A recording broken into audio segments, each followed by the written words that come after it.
Тука во Алепо е многу ладно, а јас немам ниту храна, ниту облека.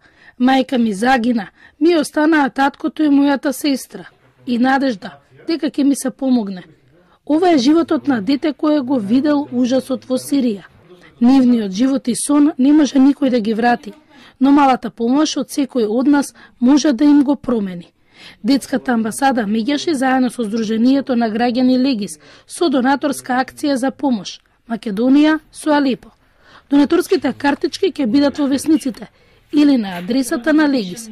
Може да ги најдете информациите за донација. Планираме да доставиме хуманитарен конвој директно до кампот меѓу Турција и Сирија. Легис ќе даде отчет за собраните средства, посебна жиросметка има и апелот е да граѓаните преку касичките кои ќе бидат дистрибуирани и преку уплатниците да може да ја изразат својата подготвеност да им се помогне на децата погодени од војната од Алепо и од Сирија генерално. Ангела Маневска минатата година била во камповите со бегалци од Сирија. Децата сакаат да учат, но и ние да научиме од нив. Не учеа на нивниот јазик и танцови. Приказната за детето кое што многу сакаше да научи трикови со карти. И јас со мојот колега бевме на терен тој ден и мојот колега знаеше некои основни трикови со карти. И изгледа дека детето до тогаш немаше видено, се немаше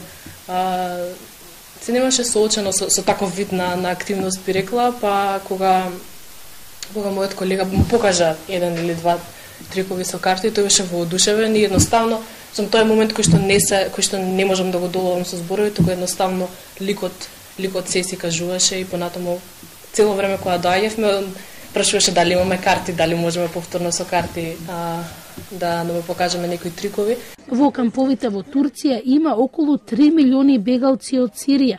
Со нешто помала бројка се полни и камповите во Либан и во Јордан.